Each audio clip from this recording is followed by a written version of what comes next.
Sobat Wongso, kembali lagi di acara yang paling kita tunggu-tunggu nih, Sahabat Wongso. Nah, pada kesempatan kali ini, kita akan membahas nih suatu penyakit yang sering banget kasusnya naik, itu di musim penghujan.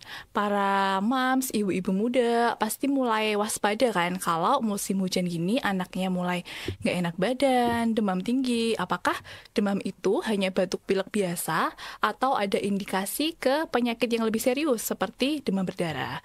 Nah, untuk tahu informasi lebih lanjut terkait dengan penyakit demam berdarah ini, gimana cara pencegahan dan juga penanganan yang tepat, kita langsung saja tanyakan kepada ahlinya. Sudah hadir bersama kita Dr. Dosi Mudi Nurina, spesialis anak. Selamat siang, Dok.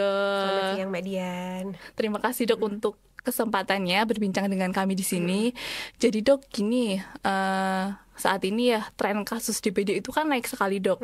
Di tahun 2024 itu sekitar 1.000 penyakit DB itu dirawat di RSUN. Kemudian mulai bulan November kemarin sampai Januari ini tuh naik terus signifikan. Bahkan sampai tanggal ini, mulai bulan Januari itu ada sekitar 74 kasus DBD yang dirawat di RSUN, dan itu kebanyakan adalah pasien anak ya, Dok ya. Iya, Iya. betul sekali. Banyak banget, Dok, tinggi sekali ya itu. Nah, sebenarnya apa sih, Dok, demam berdarah itu, Dokter Dosi? Ya, jadi seperti yang Mbak Dian sampaikan ya, demam berdarah mungkin sudah tidak asing ya di telinga para ibu, para ayah ya. Jadi demam berdarah itu pastinya terjadi infeksi dengue. Infeksi dengue itu apa sih? Infeksi yang ditularkan melalui vektor nyamuk ya, nyamuk Aedes aegypti. Di mana si nyamuk Aedes aegypti ini menggigit manusia, kemudian dia menularkan virus yang ada di dalam tubuhnya, sehingga virus dengue tadi masuk ke dalam tubuh manusia atau darah manusia, dan manusia itu terinfeksi oleh dengue tadi, sehingga dikenal dengan penyakit demam berdarah dengue atau demam dengue gitu. Nah, kalau ada nggak sih, Dok, ciri-ciri khusus nyamuknya nih? Jadi kan sekarang di rumah saya juga udah mulai banyak nyamuk kan, ya. Dok. Barangkali ada ciri khusus untuk yang nyamuk Aedes aegypti gini, Dok? Ya, kalau sepintas ya kita lihat nyamuk Sama ya ya. sama. Cuma memang nyamuk Aedes ini justru lebih kecil dibanding nyamuk-nyamuk pada gitu. umumnya. Ya, dia lebih kecil, dan kalau mungkin mau diperhatikan lebih jelas ya, dia itu warnanya hitam dengan belang-belang putih hampir di seluruh tubuhnya. Oh, gitu. Berarti itu yang mengindikasikan kalau itu nyamuk Aedes aegypti gitu ya, Dok ya? Iya, ada kemungkinan itu nyamuk Aedes aegypti. Dan kalau penularan infeksi dengue tadi itu biasanya ditularkan oleh yang betina. Ya, cuma kita sulit membedakan mana yang jantan mana yang Susah betina ya, ya. Dok, ya. Yang pasti mungkin kalau dia ukurannya kecil, ada belang hitam putih ya, jadi belang putih di tubuhnya, kemungkinan kita bisa mencurigai jangan-jangan itu Aedes aegypti yang bisa menularkan infeksi dengue tadi. Dan dia tuh bisa terbang jauh, Mbak Dian, sampai Gitu ya? 400 meter dari sarangnya. Gitu. Ya, jadi makanya misalnya kita di suatu perumahan gitu, beda kampung atau beda RT gitu ya misalnya, tapi jauh gitu sampai 400 meter juga bisa itu si nyamuk itu terbang sampai sejauh itu. Oh, berarti dari tempat perkembangbiakannya itu bisa jauh banget ya, Dok Iya, ya?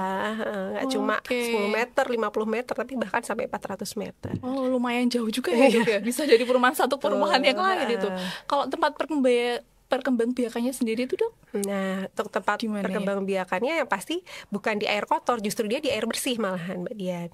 Jadi genangan-genangan air itu yang bersih, misalnya di bak penampungan air seperti tandon air, kemudian bak mandi, atau tempat penampungan air hujan misalnya ya, atau kolam ikan mungkin yang lama tidak dipakai, kosong, kemudian ada saat musim hujan gini jadi tempat menampung air hujan. Nah, itu justru mereka tuh malah sukanya di situ, bukan yang di tempat kotor seperti ya? selokan. Iya. Oh, berarti kalau kolam ikan itu juga bisa jadi tempat perkembangbiakannya juga ya, bisa. Dok ya? Kalau misalnya di situ jarang dibersihkan, apalagi sudah tidak terpakai atau terbengkalai, itu justru bisa. Oke. Berarti nggak harus di genangan yang bersih ya, tempat kolam kotor, kolam ikan pun bisa juga ya, Dok ya? Iya, kalau bisa kolam kan yang pasti itu bukan yang kontak ibaratnya seperti selokan itu ya, macam-macam ada limbah-limbah seperti itu ya, tapi kan dia benar-benar tampungan bersih nih dari air hujan kan kolamnya itu. Gitu. Bukan air kotor yang penting ya, Dok ya? Betul. Oke. Berarti kan tadi untuk penularannya itu kan dari nyamuk ke manusia gitu ya, Dok ya? Nyamuk ya. Nah, kalau misalnya nih, Dok, ada anak A ini kena DBD, kemudian dia main sama temennya. Si anak B ini tiba-tiba kena DBD juga. Nah. Apakah itu penularan antar manusia, Dok? Apakah bisa menular gitu ya antar manusia ya, Dok ya? Makanya sebetulnya bukan menular seperti batuk, pilek gitu ya, menular lewat udara itu enggak. Tadi penularannya memang lewat gigitan nyamuk.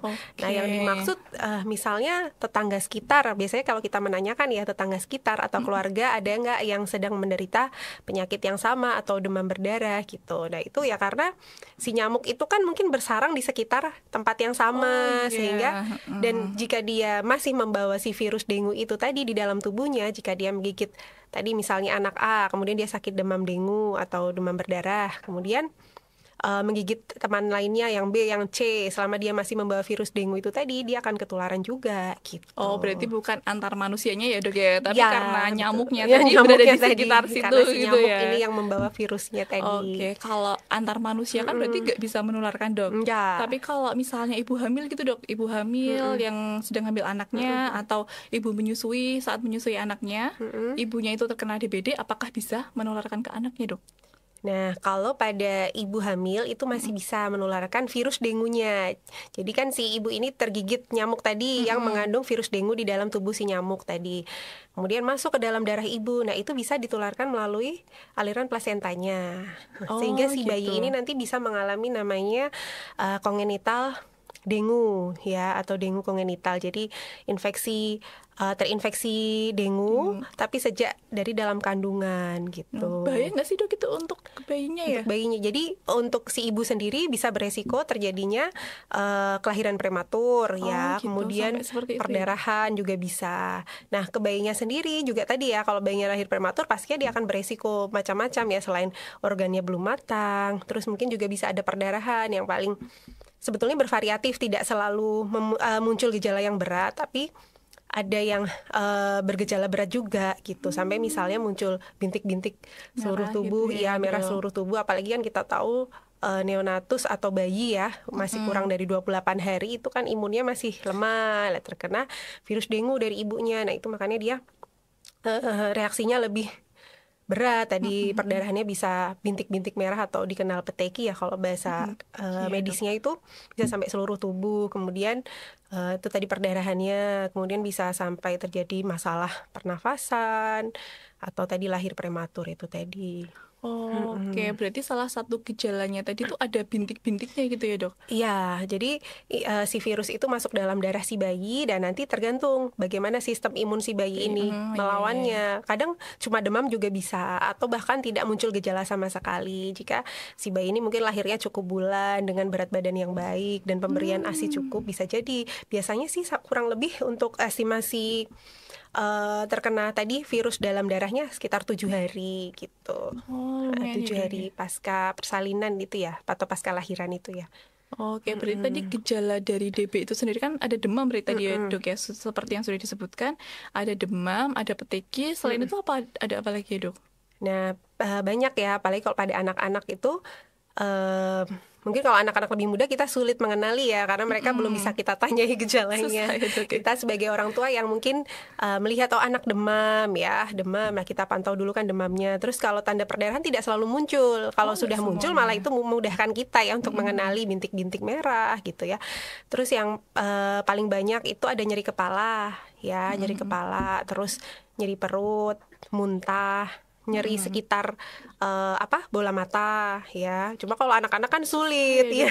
Ini cuma bilang mungkin kepalanya sakit gitu, atau cenderung ya udah ngelentruk, lemes gitulah istilahnya. Terus ya tadi muntah, bisa juga nyeri telaan gitu. Makanya kadang sulit dikenali ya, bisa mirip dengan penyakit-penyakit seperti ISPA atau radang tenggorok. Dan kalau muncul ruam merah kadang kita juga mengira itu seperti campak atau dabak ya, istilah kalau Jawa tuh rubella tuh dabak kayak gitu ya, karena mungkin dominan ke ruamnya, padahal ternyata demam berdarah gitu. Itu tadi, Dok, kembali ke pertanyaan awal banget tadi ya, Dok. Gimana caranya membedakan ini tuh demam anak biasa atau demamnya ini tuh mengarah ke DBD gitu, Dok? Yang berat gitu ya. Sampai berapa derajat itu panasnya atau berapa hari gitu, Dok? Pengawasannya ya. Jadi kalau memang anak demam mungkin awal-awal kan kita nggak langsung bawa ke dokter ya. Biasanya kita dulu ukur dulu suhunya ya. Usahakan kita ukur. Jadi tidak hanya menggunakan tangan. Oh ini anget nih, ini panas tinggi, ini kayak sumeng-sumeng. Nggak bisa. Kita harus mengukur suhunya berapa ya. Kalau demam berdarah itu dia secara teoritisnya ini demam tinggi 2-7 hari. Tapi tapi biasanya demam akan turun di mulai hari ketiga akhir atau di hari keempat itu demam turun. Justru hati-hati karena itu masuk fase kritis. Jadi kan kalau di demam berdarah itu ada 3 fase ya. Jadi fase demam, kemudian fase kritis dan fase pemulihan. Nah, fase demam itu diawali dari 0 hari sampai di hari ketiga biasanya, kadang sampai hari keempat. Kemudian di hari keempat sampai hari keenam tuh masuk fase kritis di mana demam turun. Nah, fase kritis itu kenapa dibilang fase kritis? Karena itu justru fase bahayanya, bisa terjadi shock ya. Apalagi kalau anaknya intake-nya kurang tadi, bisa terjadi dehidrasi, imunnya makin turun ya, perdarahannya semakin berat. Nah, kemudian di hari ke-7 biasanya mulai masuk fase pemulihan, 7-9 hari itu. Jadi makanya kita awal ya pastinya dia ada demam dulu nih ya. Kita pastikan dulu demamnya itu suhunya berapa, kemudian demamnya sejak kapan ya.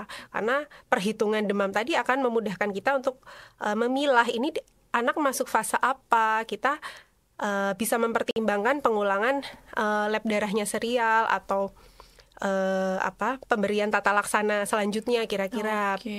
Pengawasan yang perlu kita sampaikan juga ke orang tua gitu. Berarti paling nggak 3 hari gitu ya dok ya? Ya, kalau kita mau periksa lab, kan misalnya nih 3 hari nggak turun-turun demamnya, nah baru kita bisa lakukan pemeriksaan lab. Tapi kalau masih di awal, di dini, masih 1 hari gitu kan, masih 1 hari kalau kita mau lakukan periksa lab sebetulnya bisa, cuma kita tidak bisa memeriksa kalau yang paling mudah itu kita periksa darah rutin ya, darah rutin untuk men-screening awal nih. Nah itu kita bisa lakukan paling dini di 3 hari. Tapi kalau misalnya di 1 hari orang tua udah cemas nih karena banyak tetangganya yang demam berdarah, bisa kita lakukan pemeriksaan serologi seperti NS1 ya. NS1 itu bisa, cuma tidak semua tempat memfasilitasi pemeriksaan NS1 itu tadi. Dan NS1 itu justru malah di 3 hari awal. Setelah lewat 3 hari dia nggak bisa. Berarti paling aman ya nunggu 3 hari gitu ya dok, baru diperiksakan gitu ya. Betul. Kalau siklusnya tadi kan berarti setelah 3 hari itu masuk ke fase kritis ya dok ya. Tapi keadaannya malah membaik ya. Demamnya turun, tapi justru di situ kondisinya bisa terjadi hal-hal kritis seperti shock tadi, perdarahan gitu. Makanya di 3 hari awal tuh kan demamnya biasanya manteng tinggi, terus udah dikasih paracetamol turun, tapi kadang nggak sampai normal, terus kemudian naik lagi. Nah, cenderung kan anak-anak kalau misalnya demam tinggi mereka pasti akan cenderung tidur terus, nggak mau makan, lemes terus gitu ya, dok, lemes, kurang cairan. Nah itu yang akan memperburuk kondisi imunnya, sehingga di situ biasanya akan terjadi reaksi-reaksi yang justru akan membuat fase kritis tadi lebih parah ya. Misalnya terus trombositnya makin turun, terus terjadi peningkatan perembesan plasma di pembuluh darah, karena kan demam berdarah itu yang diserang itu kan pembuluh darahnya ya di situ. Jadi tapi kerusakan pembuluh darahnya itu masih dapat kembali, bukan yang permanen. Iya, selama fase kritis itu terjadi gitu. Berarti kita harus lebih waspada malah ya dok ketika fase kritis itu ada, ketika anak udah mulai enakan sedikit itu malah kita harus lebih waspada ya, karena takutnya itu nanti masuk fase kritis yang kita tuh miss gitu ya dok ya. Jadi kalau udah sembuh ternyata belum. Jadi kalau dilihat misalnya anaknya udah hari ke-4 nih udah turun demamnya, tapi kok anaknya masih lemes, masih cenderung banyak tidur, kemudian masih nggak mau makan gitu ya, nggak kayak biasanya. Nah itu kita hati-hati. Kadang bukan berarti demam turun itu sudah lego gitu, tapi justru malah kita hati-hati kalau dia demam turun tapi anaknya aktif, mungkin bukan demam berdarah, bisa jadi ya hanya demam karena infeksi lainnya. Tapi kalau misalnya ternyata dia demam turun tapi anaknya lemes, nggak mau makan, atau bahkan ada tanda bahaya, muntah-muntah, nah itu yang kita harus waspadai. Jadi lebih aware lagi gitu ya dok ke anaknya ya. Oke dok, kalau misalnya itu dok anak yang pernah kena DB, apakah bisa kena DB lagi dok? Kayak misalnya ya dok, ada mitos kan kalau anak udah kena campak sekali itu dia nggak akan kena campak lagi. Apakah terjadi juga di DBD ini gitu? Apakah bisa terinfeksi lagi atau enggak gitu dok? Yang pasti namanya tadi dia kan infeksinya dari gigitan nyamuk ya, itu bisa terkena lagi, terkena lebih dari sekali bisa banget ya. Jadi bisa selama Tergantung gigitan ya nyamuknya tadi selama ya dok ya. si anak ini terkena gigitan nyamuk yang membawa virus dengue tadi lewat si nyamuk Aedes aegypti tadi bisa. Dan justru malah infeksi berikutnya, bukan infeksi pertama, itu biasanya kondisi sakitnya itu lebih berat gitu. Jadi misalnya lebih lemes, muntahnya lebih berat, atau nyeri perutnya lebih berat, kemudian bisa ada perdarahan gitu. Bahkan resiko shock juga lebih tinggi gitu dibanding kalau baru kena DB pertama kali. Iya, betul. Oh, saya kira kalau udah pernah kena itu nanti kalau kena lagi akan lebih ringan ya dok, karena kan kayak sistem imunnya itu sudah ada di tubuh gitu. Ternyata malah lebih parah ya, karena dia merespon berlebihan sehingga biasanya gejala yang muncul justru lebih berat gitu. Nah, kalau misalnya nih dok udah ada anak yang kena DB nih, biasanya kan orang tua menganjurkan untuk minum yang banyak, kayak misalnya jus jambu gitu ya dok ya, atau kalau orang-orang zaman dulu disuruh minum angka ya benar dok, angka gitu. Apakah memang makanan itu berpengaruh gitu dok untuk menaikkan trombosit ya dok ya? Ya, untuk DBD. Sebetulnya kalau dibilang makanan khusus atau minuman khusus yang menaikkan trombosit itu nggak ada. Kadang gimana dok biar naik gitu. Ya intinya biar naik cukupi cairannya. Fungsinya kita cukupi cairannya atau nutrisinya supaya imun si anak ini tetap stabil, tetap cepatlah pemulihannya gitu. Makanya justru yang kita sarankan itu air putih boleh, tapi justru minuman-minuman yang ada kalorinya. Karena kan si anak pasti lemes nih, nggak mau makan, nafsu makannya sedikit atau bahkan nggak mau makan sama sekali, ya sudah kita bisa cukupi dari cairannya. Misalnya kita berikan susu kalau dia masih bayi, lanjutkan ASI sesering mungkin. Misalnya cuma mau minum ASI aja atau mau minum susu formula aja nggak apa-apa. Justru itu lebih baik daripada kita kasih air putih ya. Cukupi susu formulanya. Kemudian bisa juga pada anak yang lebih besar mungkin diberikan jus ya. Pada anak yang sudah remaja kita bisa sih berikan seperti teh boleh nggak apa-apa, atau minuman-minuman yang mengandung mengandung ion-ion itu juga boleh ya. Itu juga boleh karena kan dia ada kalorinya, sehingga yang kita takutkan kan kalau pada DB tadi selain demam ada nyeri perut, ada muntah, takutnya ion-ion tubuhnya atau elektrolit tubuhnya itu berkurang. Nah, itu bisa dicukupi dari minuman terutama minuman tadi ya. Kalau makanan kan dia nafsu makannya pasti menurun. Minuman yang mengandung elektrolit atau yang mengandung kalori gitu. Kalau saya sih pernah ya dok, anaknya teman saya itu tuh pernah DBD dan dehidrasi. Berarti dehidrasinya itu karena dianya menolak untuk minum gitu ya dok ya? Iya, karena biasanya pasti males minum karena perutnya nggak enak, sakit. Badannya nggak enak gitu. Nah, justru itu makanya kita sebagai orang tua harus nelateni ya istilahnya ya. Mencoba memberikan sedikit tapi sering. Makanya kan banyak yang dipantau itu. Gimana salah satunya kita pantau urinnya atau kencingnya ya. Selama kencingnya banyak berarti kan cairannya aman cukup ya, itu insya Allah aman. Tapi kalau kencingnya mulai berkurang, hati-hati, jangan-jangan dia sudah mulai ada tanda-tanda mengarah ke shock gitu. Oke dok, berarti kan memang kita sebagai orang tua harus gimana caranya biar anak itu tetap bisa dapat input makanan atau minuman ya dok ya. Itu yang kadang berat sih, karena anak kalau udah sakit ya udah ini ya dok, susah banget untuk makan gitu ya. Bener. Berarti tadi yang penting makannya tercukupi gitu cairannya ya dok. Cairannya juga ya. Berarti kalau di rumah sakit itu tata laksananya itu untuk pemenuhan cairannya aja ya dok ya? Ya, yang paling utama tata laksana pada infeksi dengue ya, baik demam berdarah maupun demam dengue itu ya kita cairannya dulu ya. Kita cukupi cairannya, kemudian kita evaluasi lab darahnya secara serial atau berkala ya, sesuai kebutuhan. Semakin ada kondisi kritis ya akan semakin sering kita melakukan pengambilan darah atau sampling darah ya, untuk kita cek apakah ini sudah masuk fase kritis ataukah ini saat ini di fase kritis ya. Bahkan kalau misalnya terjadi perdarahan hebat bisa sampai kita lakukan transfusi. Jadi itu pilihan jika reaksinya berlebihan sampai terjadi perdarahan berat, baru kita pilih transfusi. Tapi selama dia tidak terjadi perdarahan berat, itu tidak perlu transfusi, hanya cukup dengan cairan. Cairan aja. Berarti kalau DB itu sering untuk dicek lab ya dok ya? Iya. Kasian gitu ya lihat anak tiap hari diambil darah untuk cek lab. Tapi ya itu lebih bagus ya dok, biar bisa terpantau gitu sakitnya seperti apa gitu. Jadi Kalau dari dokter Dosi sendiri nih, untuk pencegahan biar tidak terkena DBD itu apa ya, Dok?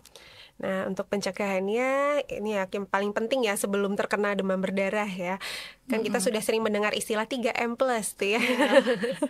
Menguras bak mandi ya. Intinya tidak hanya bak mandi deh, menguras tempat-tempat yang beresiko tertampung air tadi seperti misalnya punya kolam atau bak-bak atau ember kosong ya, itu yang ada air yang tergenang dibuang, dibersihkan, disikat ya. Kemudian tutup tempat penampungan air ya, tutup tempat penampungan air sehingga jentik-jentik nyamuk tadi nggak masuk ke dalamnya dan berkembang biak. Kemudian yang ketiga, kubur barang-barang bekas atau barang-barang bekas didaur ulang ya, karena menumpuk itu kan, apalagi di tempat gelap tuh nyamuk suka sekali.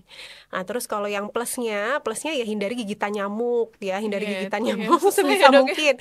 Mungkin kita bisa pakai baju lengan panjang, baju celana panjang. Oh ya, tadi nyamuk Aedes itu kan paling banyak itu sering menggigit di malam hari ya. Ya walaupun kadang di pagi siang hari juga bisa, tapi paling banyak mereka aktif tuh di malam hari ya. Makanya kita kalau malam mungkin pakai baju yang panjang-panjang gitu ya. Terus pakai lotion anti nyamuk atau apa namanya, tidur pakai kelambu ya, tidur pakai kelambu supaya yang tidak bisa menggigit kita. Terus gantungin baju.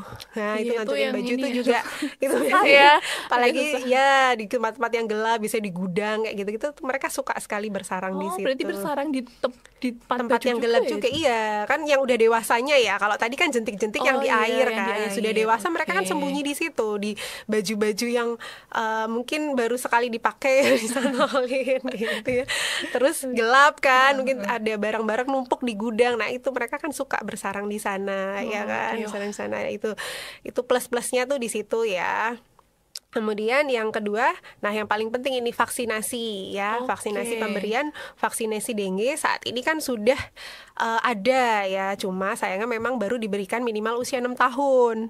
Untuk anak yang di bawah 6 tahun malah belum ada ya, Dok, ya? Jadi usia 6 tahun sampai 45 tahun. Nah, kalau kita lihat memang kan kasus dengue itu paling banyak di anak-anak, terutama antara usia 5 sampai 14 tahun yang angka kematiannya tinggi. Makanya saat ini baru ada vaksin dengue yang diberikan mulai usia 6 tahun. Cuma keuntungannya kalau dulu kan harus dicek dulu nih, dia sudah pernah kena DB baru bisa diimunisasi. Kalau sekarang enggak. Sekarang semuanya bisa. Misalnya si anak belum pernah sama sekali terkena infeksi dengue dan usianya sudah 6 tahun. Oke, enggak apa-apa, bisa diberikan.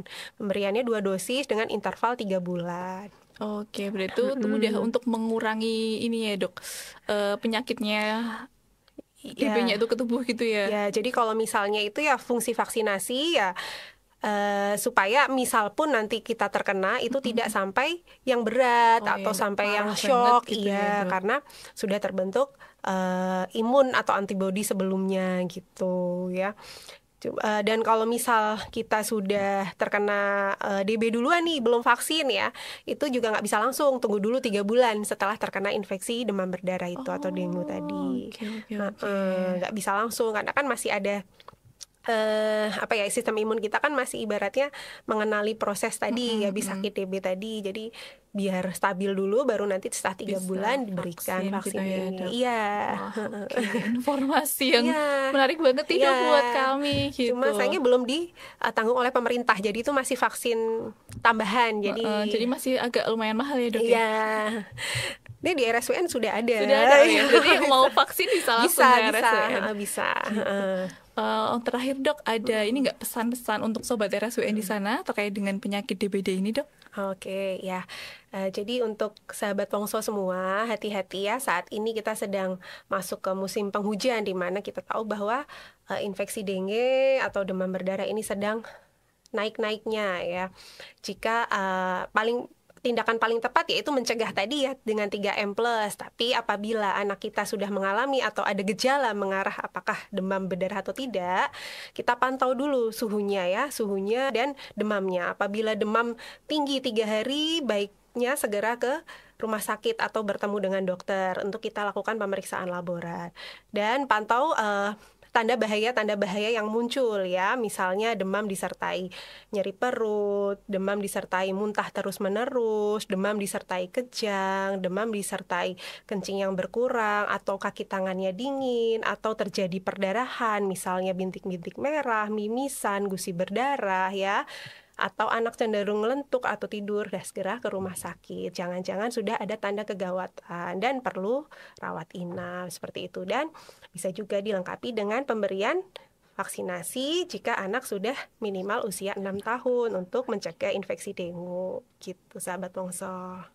Oke, berarti itu tadi ya, sahabat Wongso, kita itu harus pola hidup sehat dulu ya dok ya, kemudian menerapkan 3M, sama kalau ada tanda-tanda mengarah ke penyakit DBD bisa langsung diperiksakan ke fasilitas kesehatan terdekat, bisa juga ke RSUN gitu. Untuk Dokter Dosi, terima kasih dok untuk waktunya, terima kasih untuk sharing ilmunya yang sangat bermanfaat sekali ini.